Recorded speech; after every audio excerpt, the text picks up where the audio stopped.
So good evening and welcome to the fourth edition of What's Up with me, Priya. Yet another late session. So as I always say, I hope you've already got your mug of coffee, tea, favorite drink, and you're all set to wind down. And I hope you had a very nice, productive Sunday.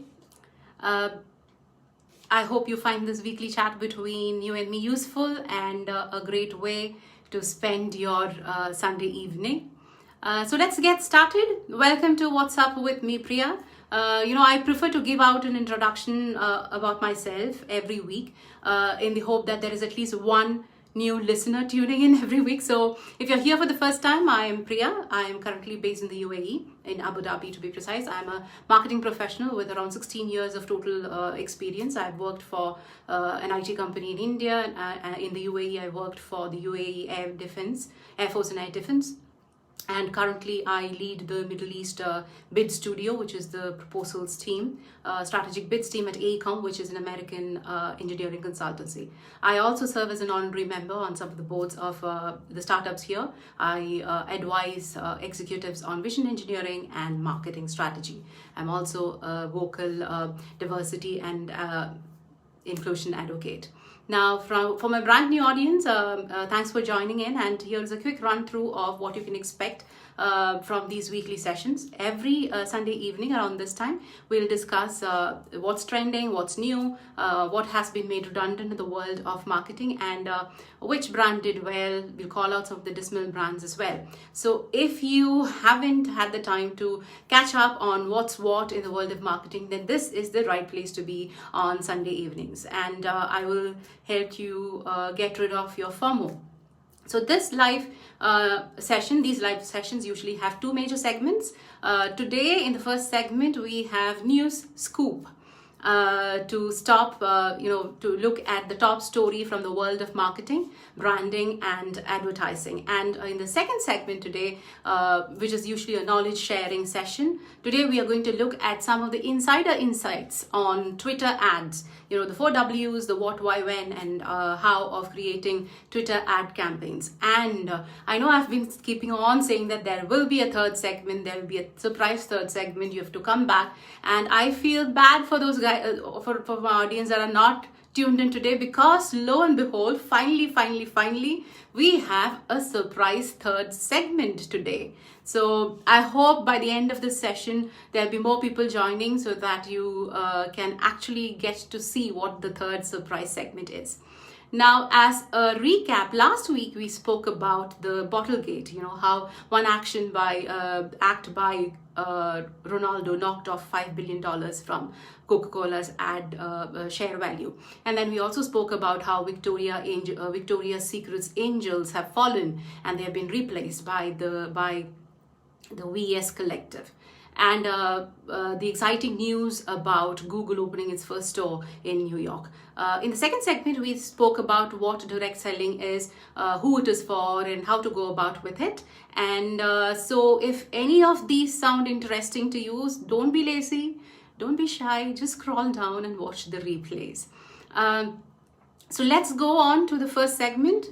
This week in the segment, we are looking at the news from the industry. So do you remember that a couple of weeks before we had discussed about Apple's update on app tracking transparency, and we also mentioned that Google was going to ban cookies, third-party cookies, right? Now we discussed how these moves will threaten the targeted ads and hence is causing a disruption in the digital marketing industry. Now, there seems to be some good news for advertisers and marketers, because Google, through their official blog last Thursday, they wrote that they were delaying the ban of cookies until the end of 2023. So Vinay Goyal, who is the privacy engineering director of Chrome, wrote on the blog saying that, while there is considerable progress that's been made with this initiative, it has become clear that they need more time. So in order to do this process effectively, that is to move into a cookie-less, third-party cookie-less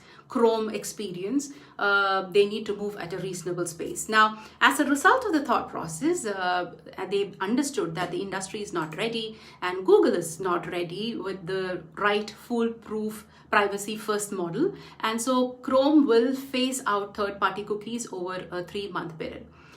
So starting in mid of 2023 and ending in late 2023 only. So, third-party cookies are not going away anywhere soon. As a background and a recap, third-party cookies are what allows advertisers and entities on the internet to track a user's journey, about which sites you visit, and they use your profile to create a persona about your interests, and then they send targeted ads at you. Now, Apple's Firefox and Safari all have already, blocked third-party cookies. So by default, they have been doing it for some time. Now, Chrome, by contrast, has been delaying it. There is definitely a reason why they're doing it. Now, in January 2020, they said that it would remove the third-party cookies from Chrome by 2022.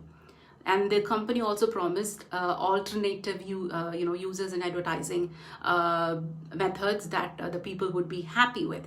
But then, they tried implementing the FLOC, which we discussed a couple of weeks back. It is the federated cohort learning process, wherein instead of tracking individual users, what they will do is they will track the interests of a cohort, a group, and then the advertisers can target people with similar interests, but they cannot target the individuals. Now, the problem with the federated cohort learning FLOC is that it does not completely stop tracking. Rather, it puts all the tracking responsibility into the or tracking directly into the hands of Google.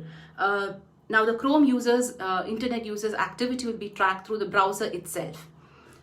So the advertisers and target groups, advertisers can actually target groups rather than individuals. Now, this is supposed to keep the users anonymous while allowing the users to kind of target them, but nobody in the industry was happy.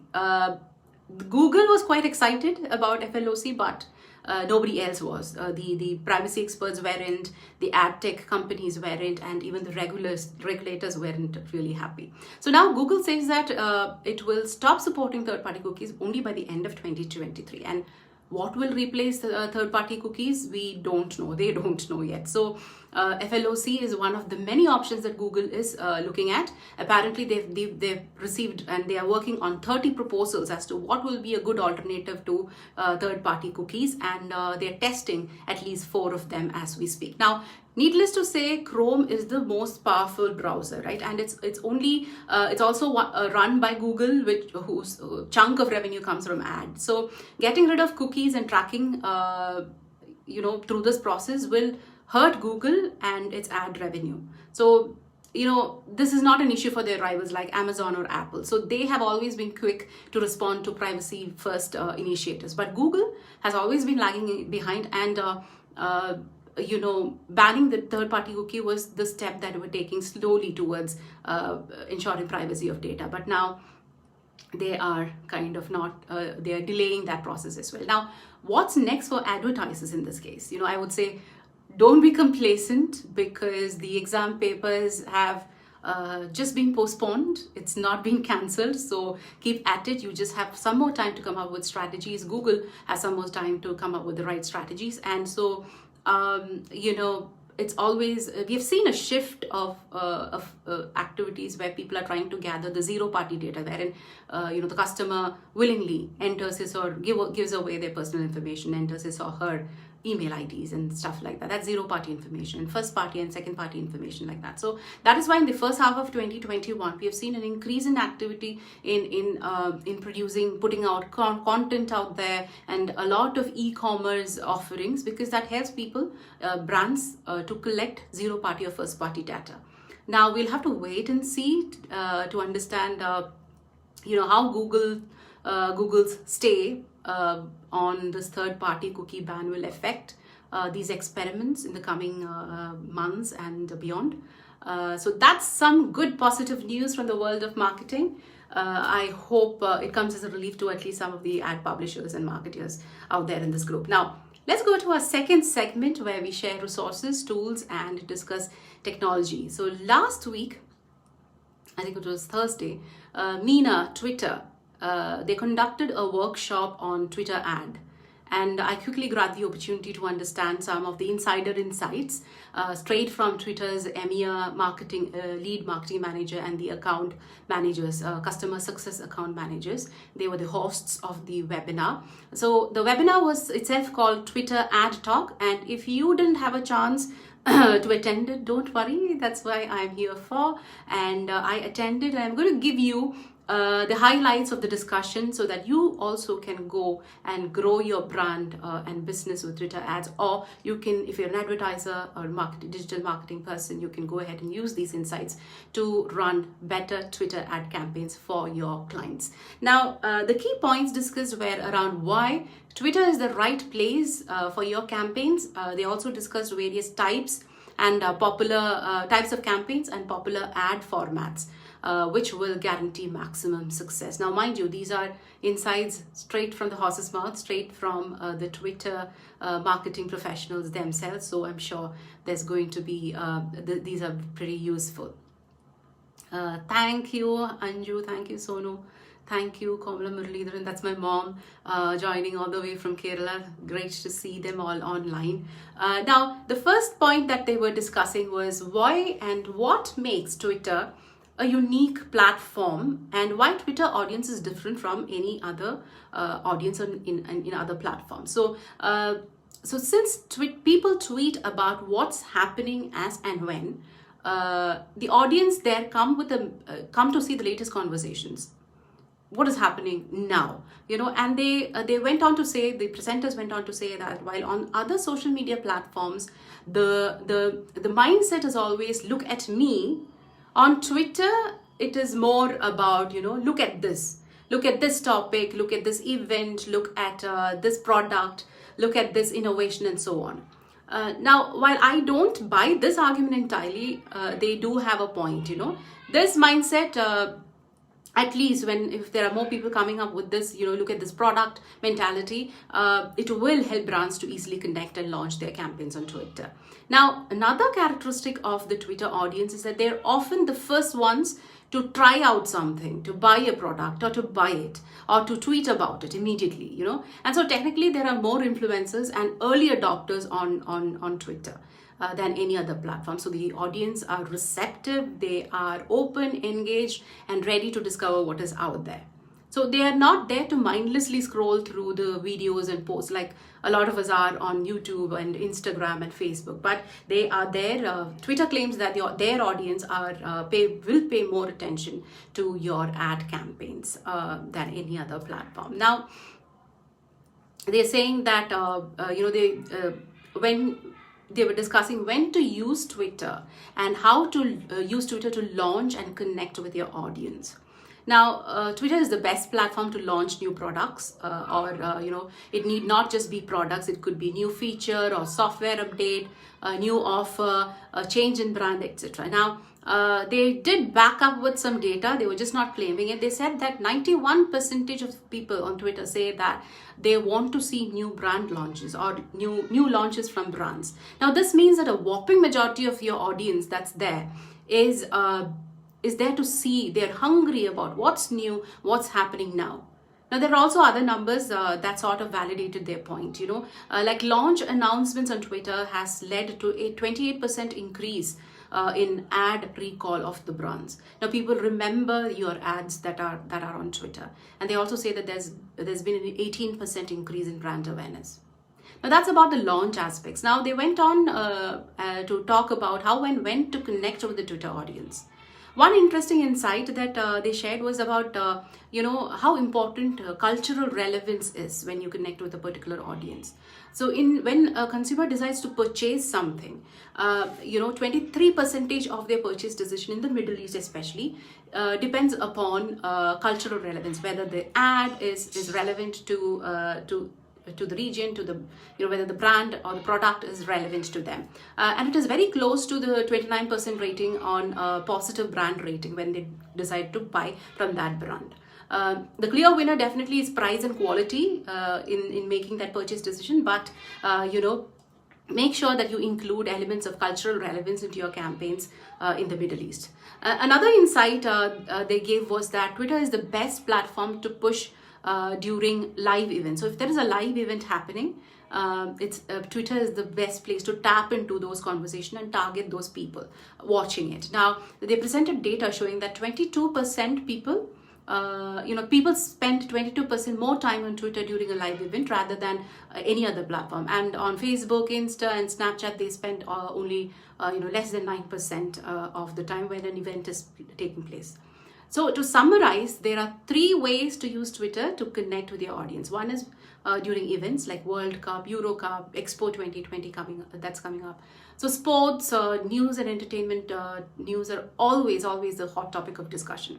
Then occasions like Ramadan, holidays, back to school season, International Women's Day, and stuff like that. And then you can also tap into trends, conversations around trends, that is yoga, wellness, etc. Do a thorough research before you hop on to this, before you engage in a conversation, before you tweet around this conversation, and try to weave in naturally and engage naturally. If you or your brand is not comfortable about the topic that's being, or the conversation that's going on, then just don't tweet about it, or just don't engage in a conversation just because the topic is hot or trending. Just don't do that. Now, in the next segment of the webinar, they spoke about Twitter ad campaign types and ad formats. What kinds of ad formats is best, and how can you target the audience when you're setting up an Twitter ad campaign. So like all the other ad platforms, Twitter also has various campaigns and ad formats that you can follow through during various stages of sales funnel. So one type of campaign, you should pick one type of campaign when it is in the awareness, when your audience is in the awareness stage. When they are considering to buy your product, you should use another type of campaign. And then when it is in the conversion stage, when they are about to purchase, then use another type. So now they spoke about 3 important campaign types. One is the awareness stage campaign, wherein the tweets are optimized to reach the maximum number of people, and you pay for tweet impressions. It is cost effective and you get optimized result because Twitter itself is tuned to optimize for each stage. Now, consideration stage campaigns is when that the goals are more towards optimizing video views or engagement. If you want to grow your followers or you want more engagement with your tweets, then consideration stage campaigns are the best. And the pro tip that they shared was that you have in this stage, if you want more engagement, more engagement, you should include videos. Use more and more videos in your Twitter marketing strategy. Now, if you want to drive traffic to your website or if you want people to take action, then it is the conversion campaigns that you need to use. Now, that was about the campaign types they said. And then, like what Anupama was saying in today's session, targeting is a very, very important part of marketing, right? So the webinar, this particular webinar gave us some insights on how targeting works on Twitter and how it is different from other platforms. Now, followers, there are some characteristics or some targeting features that are available on all platforms, like followers, lookalikes, keywords plus emojis, and then behaviors and tailored audience. These are all great targeting tools that are used on all platforms. But they discussed about some of the targeting tools, features that were only available on Twitter. One is targeting their interest, targeting people based on interest, then the TV and movie targeting, event-based targeting, conversation-based targeting, and tweet engager tools. Now, I am not sure why they mentioned that interest-based targeting is possible only on Twitter, because I'm sure that Facebook also allows you to target your audience based on interest, right? Now, so in terms of different targeting different types. In terms of targeting different people, most of the ones that we are aware of, the targeting features. One is the demographic targeting, when you target your users based on age, gender, location, language, etc. Now, one extra feature that they spoke about on Twitter was that they have added cities feature. That is, not just countries, not just regions, not just metros, but you can now target people across thousands of cities across 70 different countries. Now that takes targeting to the next micro level. Demographic targeting also covers what device one is using, what operating system they're using, and even which network carrier that your consumer is using. Another interesting feature I found was that the TV movie targeting. Twitter claimed that is possible only on Twitter and no other platforms. Here you can take advantage of the buzz that is happening around, say, a new movie that is being premiered, or a particular TV show that's coming up. So the Twitter's, what happens is that Twitter's predictive algorithm is tuned to identify and push ads to those people who have either seen these series or are potential viewers of these series.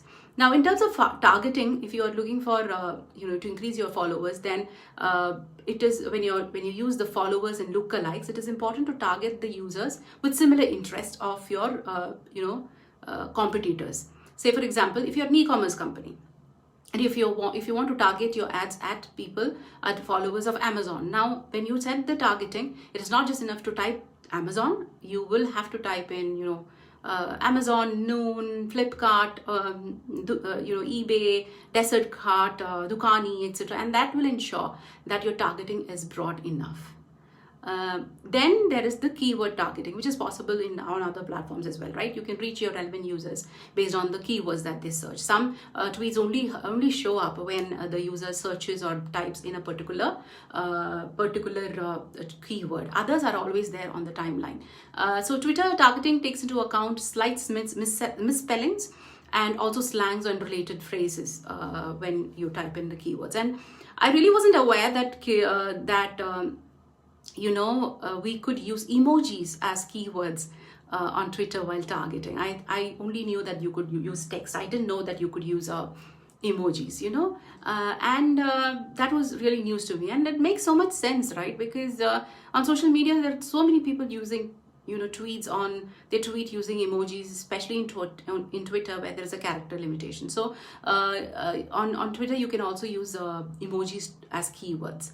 Now, they were telling us, what ad formats actually work best to majorly the image ads and the video ads. So in image ads, they said it is better to use the creative templates that Twitter has provided. Yeah, Kishore is saying that emoji targeting is new. So it was worth attending this webinar because that's something that was something new to me, and it makes total sense that you can target using emojis on social media. Now, for image ads also, they say that instead of using single images, it's better to use go for carousel ads, which is a combination of images and videos as well, because apparently the click-through rate of carousel ads is 16% more than those with single images. Now, Twitter says that video ads are the #1 performing ads on Twitter. So video has been the reason for Twitter's incredible growth, and video ads on Twitter dramatically increases ad efficiency apparently. So again, they supported their claim with the data. They said that the ads that use videos will have 70% more ad recall, 28% more brand awareness, and 18% more message association. Now, can you guess the amount of video views that Twitter gets per day? Any guesses? The amount of video views that are there on YouTube, on Twitter? No? There are about 3.5 billion video views per day on Twitter. So definitely use video ads to capture your audience's attention. Now, they shared some best practices when you're using video ads. So they say that, keep the length of the video between 6 to 15 seconds. So that's really short. So, that is the optimal length of the video ads that you should be posting on Twitter, 6 to 15 seconds. Now, to grab the attention and for brand recognition, you should place your logo of your brand within the first 3 seconds. To grab the audience attention. Then if there is a sound off situation, that is if the sound is off on their system, on their mobile, then it is important that you use visuals that tell a story very clearly.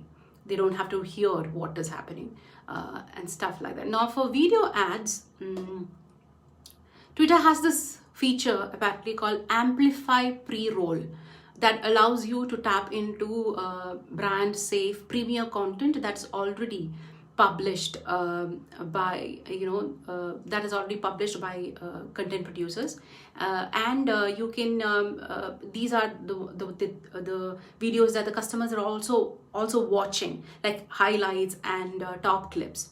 Like in MENA, you can use content and select videos from NBC, Al Arabi TV, Dubai TV, and more. Apparently, there's another feature called timeline takeover. It's exactly what it says. You take over the timeline of Twitter, which is where this feature allows your video to be on the top of the conversation or of the Twitter timeline as the first ad of the day, and it will stay there. So this helps to helps in memory coding, because the first thing that they see, that the audience see, they always badly remember. Now, towards the end of the webinar, they brought on a guest, client of Twitter. His name is Javadat Aitia. He is the social media and digital marketing specialist of Al Arabi TV, which looks like a star Twitter client. And they have around 6 million followers on Twitter. So he went on to say that follower lookalike audiences while targeting has been very useful for them. For example, if there is a celebrity or a public figure that's come on their show on Al Arabi TV, then it's very easy to push the content to the audience that are similar, that kind of follow that celebrity, and so they just need to target the people who follow that celebrity, and also people who look alike followers of similar public profiles. So he also said that you should try and experiment with all the ad formats that are available on Twitter, not just images, not just your videos. Use all the ads, because experiment with that and find what works for you. He also said that you need to experiment with your bidding amount while you bid for ads. So now, to summarize the whole thing, what that they said was that targeting and Twitter ad formats are so important for best performing campaigns on Twitter. So that was it, and there were a lot of there are a lot of blogs that discuss about what works for Twitter and how it's done. But I think when it comes from the insiders of Twitter, there's always more value to it, and it's more authentic. And there are a lot of things that they know how it works, rather than others publishing in the blogs as to third-party reporting. In the Q&A session, there was this question about which is the best ad format to increase followers. So if you're getting on Twitter and you're doing a campaign to get more followers for yourself or for your brand, what is the ad format that you go for? So the response from Twitter was that it is best to use text only. That was news to me, because they keep saying use videos, but then for followers campaign, they say never use videos or not even hashtags. Why? Because the way that Twitter displays it on the timeline, they will not display the video or the hashtag as it is. They will only embed the link to it. So when you see a follower ad campaign, it is only the text that comes in. Now, when there's a link, the audience is always tempted to click it.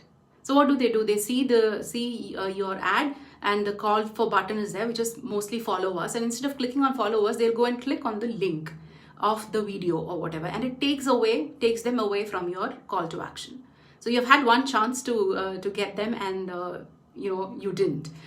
You almost lost it. So they say make sure that your if it is a followers campaign campaign you're using, just have one strong tweet text and no hashtags, no images, no videos, just text. And make sure you add two things. One is the follow us, one is the call to action, mostly followers, and also give them a reason as to why they should follow you. Now, I said why that is so, right? So there was another question about long form video. So I said the optimal video length is 6 seconds to 15 seconds. But then somebody asked, what if we want a longer one? And then they said it's possible to post 30 seconds videos as well, but they didn't recommend that at all because Twitter audience really don't have that kind of attention span. But if you really want longer videos, like if there's an event and you want to post a recording and things like that, then you have to write to your account manager, or you can mail to advertiserhelp@twitter.com, and they'll have to change your account settings. Even then, you can post the maximum length is like 2 minutes and 20 seconds. It can go up to 10 minutes, but not beyond that. Now for engagement campaigns, always make sure that you ask a question. I've seen Kishore following this tactic. In LinkedIn, the poll, that's why a lot of posts with polls have great engagement, which is because they ask questions. Kishore posts questions, there are polls, and people always tend to answer. They like to engage with questions, respond. So for engagement campaigns, even on Twitter, follow that policy. You have to go ahead and ask a question for better engagement. Now for targeting, if you're just getting started, it is the place to start would ideally be the followers and look-alike targeting. So that was another thing they said. Another question that was asked was, how do I increase sales using Twitter ads? How do I ensure that conversions happen, such as purchases happen? So for such goals, you will need to choose their lead and purchases campaign type. When you create a campaign, make sure that you select that as a goal. By default, it will be a website visit or click something. You have to change that to leads and conversions. Now, use video ads for such campaigns, and carousel ads are also great because you are able to tell a story, and audience always engages with something where a story is told, where there is a video. Now there are loads of resources on Twitter business website. I went and looked at it, and I was like a kid in a candy shop because there's so many useful resources. Like there are more webinars, there are worksheets, there are downloadable guides, toolkits like Twitter Ad Starter Kit. Then there's a tweet brainstorm kit. There are workshops that literally handhold you through targeting, and worksheets for creating recurring hashtags, etc., and how you can come up with your brand voice on Twitter. So all you have to do is visit the Twitter business website, go to their resources page, and then you can download or print these and walk in with these printouts and worksheets to your meeting, or even your client meeting, team meeting, or whatever. Start filling out those questions, and voila, you have answers to your questions, and you have everything that you need to get going with your Twitter campaign or your next tweet. So attending this webinar was very insightful, and I learned a lot about Twitter ad campaigns, and I hope I did a good thing by sharing these insights with you. I hope that was useful. I hope you learned something new today because of what I shared. Now, that's it for the week. No, oh wait, I promised you a third bonus segment, right? Okay, so people who are listening to me now, and those that are going to watch the replay, this third segment is what I call the bonus segment. And here you go. So since we are on the topic of Twitter ad campaigns, I have a giveaway. So that's the reward, that's the bonus. I have a discount offer from a company called Dukani.com, DOUKANI.com. They are into e-commerce, digital marketing, then platform as a service, logistics, and also store management. Now, Dukani Digital, which is their digital marketing service, they're offering a 10% discount to the first 5 brands or individuals or companies that sign up for their specially curated social media ads campaign. Now, why is this special? Because this is specifically curated for the viewers, for the audience, for the businesses, for the individuals that are here on Digital Marketing Group, the Dubai group. So I'm so super excited about this. So the social media ad campaign package was specially curated, and there they will help you. Dukani's digital wing will help you run FB, Facebook, Instagram, and Twitter ad campaigns, and at 10% discounted management fee. This is if you sign up by the 10th of July, you get 10% discount on the management fee to run, to manage your Twitter, Instagram, and FB accounts. So all you have to do is to send an email to digital@dukani.com. I don't know if you can see it, digital@dukani.com, DOUKANI, and in the subject line, just use the code WU-PRIYA10, which is WhatsApp, WU-PRIYA10. Just send a mail and they will get in touch with you. So I'm so excited for you to go ahead and kickstart, start amplifying your brand, your message through Dukani's social media ads campaign, which I said is specially curated for my audience here at Dubai, at Digital Marketing Group Dubai. Just mail to digital@dukani.com, DOUKANI.com, with the code WU-PRIYA10 in your subject line, and they will get in touch with you. I am so excited, and I hope it was worth the wait for all these weeks for that surprise bonus segment. And I'm sure we can come up with more giveaways and more surprises in the coming weeks. So keep coming back. Now, that's it for this week. I hope you found the session useful. You've been a wonderful audience. If you have any suggestions or requests on what you want to hear in these sessions, then write to me. I'm on LinkedIn, search for Priya M. Nair. On Instagram, follow me at the.female.lead. And on Clubhouse, I'm as @female.lead. Now, thanks for tuning in. I wish you have a wonderful evening ahead and a great week ahead. Once again, thank you so much, and you have a good night. I'll see you again next Sunday right here on WhatsApp with me, Priya. Good night.